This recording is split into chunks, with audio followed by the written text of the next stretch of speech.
जय हिंद। नमस्कार दोस्तों, आपके अपने YouTube चैनल सचिन सोहम स्टडी में आपका स्वागत है। दोस्तों, मैं हूं सचिन कुमार। दोस्तों, इस वीडियो में मैथ से संबंधित काफी महत्वपूर्ण क्वेश्चन पूछे जाएंगे जो सभी परीक्षाओं में बार बार पूछे जाते हैं। तो चलिए हम अपना वीडियो शुरू करते हैं। हमारा पहला क्वेश्चन आपकी स्क्रीन पर आपके सामने दिया गया है। पहला क्वेश्चन है हमारा, 20 महिला एक काम को 16 दिनों में करती हैं और उसी काम को 16 पुरुष 15 दिनों में कर सकते हैं। तो पूछ रहा है आगे, एक पुरुष और एक महिला का कार्य क्षमता अनुपात क्या है। अच्छा क्वेश्चन है दोस्तों, यह क्वेश्चन कई बार परीक्षाओं में पूछा गया है। क्वेश्चन ऊपर क्या कह रहा है हमारा, 20 महिला और एक काम को 16 दिनों में करती हैं। फिर नीचे कह रहा है 16 पुरुष उसी काम को 15 दिनों में करते हैं। ठीक है। फिर एक पुरुष और एक महिला का अनुपात कार्य क्षमता का पूछा गया है। ठीक है दोस्तों, इसमें हम सूत्र क्या लगाएंगे, M1D1 बराबर M2D2। ठीक है। M1 हमारे कितना है, यानी कि महिलाओं की संख्या कितनी है, 20। ठीक है। तो यहाँ पर रख लेंगे 20 गुणे कर देंगे दिनों की संख्या। दिन हमारे कितने हैं, M1 यानी कि D1। ठीक है। दिनों की संख्या हमारे कितनी है, 16। बराबर में क्या रखेंगे, M2 हमारा कितना है, 16। तो हमने यहाँ पर लिख लिया 16। D2 कितना हो जाएगा हमारे, 15, यानी कि दिनों की संख्या कितनी हो जाएगी, 15। ठीक। अब ये हमने लिख लिया। अब हमने ये लिख लिया, हम क्या करेंगे, बराबर बराबर काट लेंगे। 16 से हम क्या करेंगे, 16 काट देंगे। इधर बचा हमारा 15, इसको 5 से काटेंगे, 5 चक्कू 20 कट जाएगा ये। और ये हमारा कट जाएगा 3 बार, 5 तियो 15। ठीक है, ये हमारा कट गया। रेशियो हमारा कितना निकला, 4:3। ठीक है। यही हमारा क्या हो जाएगा, अनुपात हो जाएगा। ठीक है। लेकिन यहाँ पर ये क्या है, ये जो हमारा है ना 4, ये हमारा महिला का अनुपात है। ऊपर दिया है ना 20 महिला, तो ये हमारा जो 4 आया है ना, ये महिला का अनुपात है। ये हमारा जो 3 आया है ना, ये पुरुष का अनुपात है। नीचे हमारा लिखा है 16 पुरुष। ठीक है। तो ये हमारा आएगा 3, 3 हमारा है पुरुष का अनुपात। ठीक है।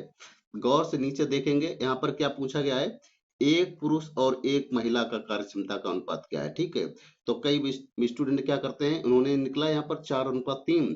तो 4:3 देखा कहाँ पर है, ऑप्शन नंबर बी में। इसको सही कर देते हैं। ठीक है। तो इस प्रकार उनका क्वेश्चन गलत हो जाता है। नीचे हमको देखना है क्वेश्चन में क्या कह रहा है। क्वेश्चन में कह रहा है एक पुरुष और एक महिला का कार्य क्षमता अनुपात क्या है। ठीक है। यानी कि पुरुष को हमको पहले लिखना है। पुरुष का हमारा कितना है यहाँ पर, 3, तो हम पहले लिख लेंगे 3। ठीक है। अनुपात महिला का कितना है हमारा, 4, तो महिला यहाँ पर देखेंगे 4, तो यहाँ पर हो जाएगा 4, यानी कि इसको उलट देंगे, पलट देंगे। ठीक है। तो एक पुरुष और एक महिला का अनुपात क्या हो जाएगा, 3:4 हो जाएगा। ठीक है। यही हमारा राइट आंसर हो जाएगा। देखते हैं 3:4 हमारा किस ऑप्शन में दिया गया है।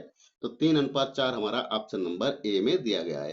तो इस प्रकार इस क्वेश्चन का right answer option number A, यानी कि 3:4 हमारा सही हो जाएगा। ठीक है। आशा करते हैं यह क्वेश्चन आपको अच्छी तरीके से समझ में आ गया होगा। चलिए देखते हैं दोस्तों अगला क्वेश्चन। अगला क्वेश्चन है हमारा, काफी अच्छा क्वेश्चन है दोस्तों, एक कई बार परीक्षाओं में पूछा गया है। क्वेश्चन क्या है हमारा, 30 लीटर नमक के घोल में 5% नमक है। इस घोल में कितने लीटर पानी और मिलाया जाना चाहिए ताकि परिणामी घोल में नमक की मात्रा 3% हो। ठीक है। अच्छा क्वेश्चन है। शुरुआत में हम क्वेश्चन को देखेंगे, जिस प्रकार क्वेश्चन कह रहा है उसी प्रकार क्वेश्चन को हल करेंगे। क्वेश्चन हमारा कह रहा है 30 लीटर नमक, नमक का घोल है। ठीक है दोस्तों, एक घोल है, वो कितने लीटर का है, 30 लीटर का। ठीक है। 30 लीटर का घोल है, उसमें कह रहा है 5% उसमें नमक है। ठीक है।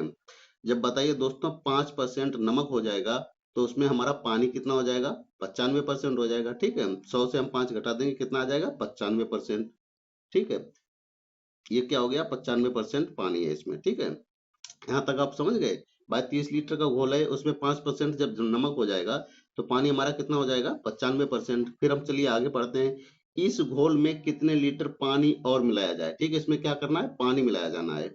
जब इसमें पानी मिला दिया जाएगा, फिर कह रहा है कि परिणामी घोल में नमक की मात्रा 3% हो।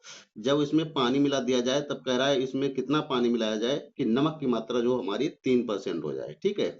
अब जब इसमें पानी मिला दिया जाएगा, नमक की मात्रा 3% हो जाएगी, तो बताइए जब नमक की मात्रा 3% हो जाएगा, तो हमारा पानी कितना हो जाएगा, 97% हो जाएगा। ठीक है। यहाँ तक आप समझ गए। भाई जब नमक की मात्रा हमारी 3% हो जाएगा, तो पानी हमारा 97% हो जाएगा। ठीक, ठीक है। अब हम क्या करेंगे, इनका जो अंतर आया ना, इनका जो अंतर आया पहले और दूसरे का, यानी कि हम 97 से 95 का अंतर करेंगे। 97 से हम माइनस क्या कर देंगे, 95, अंतर निकल आया हमारा। ठीक है। तो 97 से हम -95 कर देंगे, कितना आ जाएगा हमारा 2। ठीक है। अब चलिए प्रश्न को हल करते हैं। घोल हमारा कितना लीटर का है? 30 का, तो हम यहाँ पर लिख लेंगे 30। गुणे में क्या रख देंगे? अंतर को। कितना अंतर हमारा? 2, तो यहाँ पर लिख लिया हमने 2। बटे में क्या लिखेंगे? बटे में लिखेंगे 100 माइनस नई मात्रा, यानी कि पानी की नई मात्रा क्या हो जाएगी हमारी? 100 माइनस नई मात्रा। नई मात्रा कितनी है पानी की? हमारी 97। ठीक है, तो 100 से हम 97 को घटा देंगे, कितना हो जाएगा हमारा? 3। तो हम बटे में लिख लेंगे 3। अब इसको काट देंगे, हमारा राइट आंसर निकल के आ जाएगा। 3 एकम 3, 3 ढाई 30। 10 में गुणा 2 कर देंगे, कितना हो जाएगा? 10 दूनी 20, यानी कि उसमें कितना लीटर पानी मिलाया जाएगा? 20 लीटर। यही 20 लीटर हमारा राइट आंसर हो जाएगा। देखते हैं 20 लीटर हमारा किस ऑप्शन में दिया गया है। तो 20 लीटर हमारा ऑप्शन नंबर ए में दिया गया है। तो इस प्रकार इस क्वेश्चन का right answer option number A, यानी कि 20 लीटर हमारा सही हो जाएगा। ठीक है, आशा करते हैं यह क्वेश्चन भी आपको अच्छी तरीके से समझ में आ गया होगा। दोस्तों ये सब क्वेश्चन आपको अच्छे लग रहे हैं तो वीडियो को लाइक करके हमारे चैनल से सब्सक्राइब कर लीजिए और हमसे आप लोग जरूर जुड़ जाइए। ठीक है दोस्तों, हम एक दिन रीजनिंग से संबंधित वीडियो अपलोड करते हैं और एक दिन मैथ से संबंधित वीडियो अपलोड करते हैं, इसलिए आप हमारे सभी पार्टों को जरूर देख लीजिए। ठीक है, चलिए देखते हैं दोस्तों अगला क्वेश्चन। अगला क्वेश्चन दोस्तों काफी अच्छा है। दोस्तों ये क्वेश्चन कई बार परीक्षाओं में पूछा गया है। ये दोस्तों आरआरबी एनटीपीसी 2016 और 2017 में कई बार पूछा जा चुका है। ठीक है, क्वेश्चन क्या है हमारा? एक वस्तु को 4% तथा 8% के लाभ में बेचने पर मिले विक्रय मूल्यों में 3 रुपए का अंतर है। दोनों विक्रय मूल्यों का अनुपात है। अच्छा क्वेश्चन है दोस्तों, कई बार परीक्षाओं में पूछा गया है। नीचे हम सबसे देखेंगे इसमें क्या पूछा गया है। दोनों विक्रय मूल्यों का अनुपात क्या है? ठीक है, इसमें क्या पूछा गया? दोनों विक्रय मूल्यों का अनुपात पूछा गया है। तो यहाँ पर जो नीचे एक अतिरिक्त लाइन दे दी गई है, इसका कोई मतलब नहीं है। किसका? यहाँ पर दिया गया है के लाभ में बेचने पर मिले विक्रय मूल्यों में 3 रुपए का अंतर है। ये यहाँ पर बीच में अतिरिक्त लाइन जोड़ दी गई है, इसका इस क्वेश्चन से कोई लेना देना नहीं है। इसको इसलिए यहाँ पर लिख दिया गया है कि परीक्षा में स्टूडेंट जो है इसमें उलझे फंसे और क्वेश्चन को छोड़ दे। ठीक है, तो यहाँ पर विक्रय मूल्यों में 3 रुपए का अंतर है, इससे हमारा कोई लेना देना नहीं है, क्योंकि यहाँ पर जो पूछा गया है हम उसी का आंसर देंगे। इसमें अब क्या पूछा गया? दोनों विक्रय मूल्यों का अनुपात पूछा गया है, तो हम केवल अनुपात बताएंगे। ठीक है, चलिए क्वेश्चन को हल करते हैं। क्वेश्चन कह रहा है एक वस्तु को 4%, 4% का मतलब क्या होता है? 100 में हम 4 को जोड़ देंगे, कितना हो जाएगा हमारा? 104। तो यहाँ पर लिख देंगे हम 104, बटे में प्रतिशत में दिया आएगा, बटे में 100 लिख देंगे। ठीक है, अनुपात फिर कह रहा है 8%। ठीक है, 8% का मतलब क्या होगा? 100 में हम 8 जोड़ देंगे, कितना हो जाएगा हमारा? 108, बटे में क्या कर देंगे? 100। ठीक, अब इसको क्या करेंगे? हम काट देंगे, 100 से हमारा 100 कट जाएगा, ऊपर है हमारा 4, 5 से काटेंगे, 5 दूनी 10। ठीक है, 5 दूनी 10,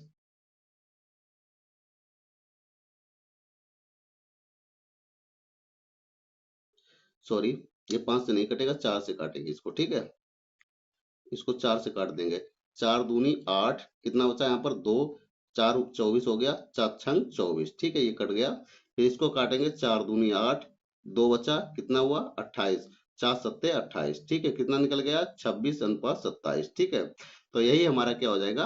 राइट आंसर हो जाएगा 26 अनुपात 27। ठीक है, ये पूछा गया है दोनों विक्रय मूल्यों का अनुपात है, तो अनुपात कितना हो जाएगा? 26 अनुपात 27। ठीक है, देखते हैं 26 अनुपात 27 हमारा किस ऑप्शन में दिया गया है। तो 26 अनुपात 27 हमारा ऑप्शन नंबर सी में दिया गया है। तो इस प्रकार इस क्वेश्चन का right answer option number C, यानी कि 26 अनुपात 27 हमारा राइट आंसर हो जाएगा। यहाँ पे जो बीच में इतना दिया गया है, 8% के लाभ में बेचने पर मिले विक्रय मूल्यों में 3 रुपए का अंतर है, इसका इस क्वेश्चन से कोई लेना देना नहीं है। हमसे जो पूछा गया है हम उसी का आंसर बताएंगे। ठीक है, तो चलिए देखते हैं दोस्तों अगला क्वेश्चन। दोस्तों आप जैसे Uttar Pradesh police, Uttar Pradesh SI, railway NTPC आदि जैसी किसी भी परीक्षा की तैयारी कर रहे हो, ऐसे ही क्वेश्चन सभी परीक्षाओं में पूछे जाते हैं, इसलिए आप मेरे वीडियो को अंत तक जरूर देखिए। चलिए देखते हैं दोस्तों अगले क्वेश्चन की ओर।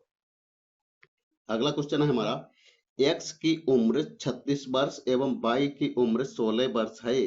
कितने वर्षों में एक्स की उम्र वाई की उम्र की दोगुनी होगी? ठीक है, अच्छा क्वेश्चन है दोस्तों। ये मैथ से संबंधित पार्ट नंबर 13 है। इसी तरह पार्ट बाय पार्ट वीडियो आपको आगे भी मिलते रहेंगे, इसलिए आप मेरे चैनल को सब्सक्राइब करके हमसे जरूर जुड़ जाइए, ताकि जब भी हम नया वीडियो अपलोड करें तो आपके पास आसानी से नोटिफिकेशन पहुंच सके। ठीक है, क्वेश्चन को दोबारा हम देखेंगे और क्वेश्चन जिस प्रकार कह रहा है उसी प्रकार हम क्वेश्चन को हल करेंगे। क्वेश्चन क्या कह रहा है हमारा? एक्स की उम्र 36 वर्ष है। ठीक है, फिर कह रहा है वाई की उम्र क्या है? 16 वर्ष। कितने वर्षों में एक्स की उम्र वाई की उम्र की दोगुनी हो जाएगी। ठीक है, एक्स की उम्र कितनी है हमारी, 36 वर्ष है। ठीक है, तो यहाँ पर लिख लेते हैं 36। मान लेते हैं उसकी उम्र दोगुनी कितने साल में हो जाएगी, एक्स वर्ष में। ठीक है, तो यहाँ पर लिख दिया हमने एक्स। ठीक है, बराबर दोगुनी उम्र करनी है, किसकी दोगुनी उम्र, दोगुनी किससे उम्र दोगुनी करनी है, बाई की उम्र से। ठीक है, तो बाई का मान कितना है यहाँ पर 16 है, तो यहाँ पर लिख देंगे हम 16 प्लस एक्स कर देंगे। ठीक, एक्स।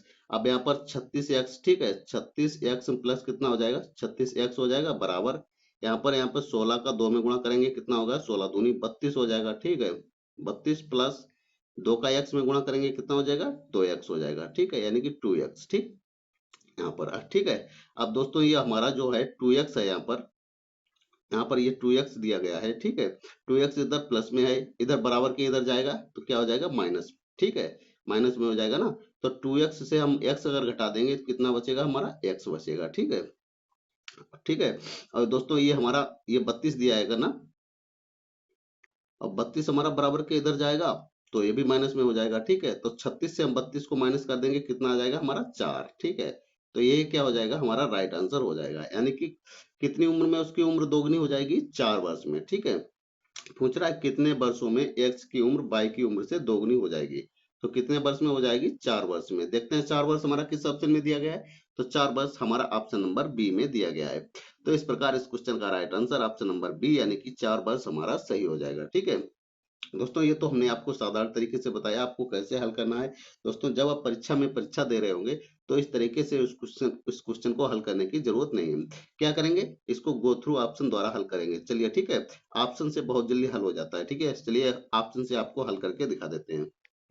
पूछ रहा ऊपर कह रहा है एक्स की उम्र कितनी है, 36 वर्ष, तो यहाँ आप लिख लेंगे 36 वर्ष। ठीक है, वाई की उम्र कितनी है, 16 वर्ष, तो हमें आप लिख लेंगे 16 वर्ष। ठीक है, अब चलिए पहले ऑप्शन से हल करते हैं। ठीक है, कह रहा है कितने वर्षों में एक्स की उम्र वाई की उम्र की दोगुनी हो जाएगी। ठीक है, मान लेते हैं हम कह ले 3 वर्ष में एक्स की उम्र वाई की दोगुनी हो जाएगी। ठीक है, तो हम क्या करेंगे, 3 वर्ष इसमें 36 में प्लस कर देंगे। क्यों 36 में प्लस क्यों करेंगे भाई, 3 वर्ष में अगर दोगुनी हो जाएगी ना, 3 वर्ष इसमें प्लस कर देंगे, तो 3 वर्ष हम इसमें भी प्लस कर देंगे। ठीक है, 3 वर्ष बाद जो है एक्स की उम्र कितनी हो जाएगी, 36 में हम 3 जोड़ देंगे, कितना हो जाएगा हमारा 39 हो जाएगा। ठीक, और 3 वर्ष में बाई की उम्र कितनी हो जाएगी, 16 में 3 जोड़ देंगे, कितना हो जाएगा हमारा, ये 19 हो जाएगा।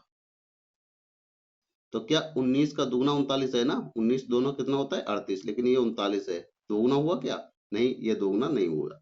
तो इस प्रकार हम इस पहला ऑप्शन हमारा गलत हो जाएगा। चलिए हम ऑप्शन नंबर 2 चेक करते हैं, यानी कि ऑप्शन नंबर बी चेक करते हैं। एक्स की उम्र हमारी 36 वर्ष है, बाई की उम्र हमारी 16 वर्ष है। मान लेते हैं ऑप्शन नंबर बी चेक करते हैं, मान लेते हैं एक्स 4 वर्ष बाद इनकी आयु दोगुनी हो जाएगी। ठीक है, तो यहाँ पर हम एक्स में भी 4 जोड़ देंगे और बाई में भी 4 जोड़ देंगे। ठीक है, 36 में 4 जोड़ेंगे, कितना हो जाएगा हमारा 40 वर्ष। ठीक है, 16 में 4 बार जोड़ेंगे, कितना हो जाएगा हमारा 20 वर्ष। ठीक है, तो क्या ये एक्स बाई की क्या एक्स दोगुनी है, यानी कि 20 दूना 40। ठीक है, एक्स क्या है हमारा बाई से दोगुना है, यानी कि एक्स बाई हमारा कितना हो गया 20 वर्ष। 4 वर्ष बाद हमारा बाई की उम्र हो जाएगी 20 वर्ष, और 4 वर्ष बाद हमारी एक्स की उम्र कितनी हो जाएगी 40 वर्ष। तो यानी कि यहाँ पर ये दोगुना हो रहा है, यानी कि एक्स की उम्र बाई से दोगुनी हो रही है। तो ऑप्शन नंबर बी हमारा सही हो जाएगा। ठीक है, 4 वर्ष में उसकी उम्र क्या हो जाएगी, दोगुनी हो जाएगी। ठीक है, आशा करते हैं क्वेश्चन आपको अच्छी तरीके से समझ में आ गया होगा। दोस्तों ये वीडियो हमारा यहीं पर समाप्त होता है। दोस्तों ये वीडियो आपको अच्छा लगा है तो वीडियो को लाइक करें, शेयर करें और चैनल को सब्सक्राइब करें। मिलते हैं अगले वीडियो में, तब तक के लिए जय हिंद, नमस्कार।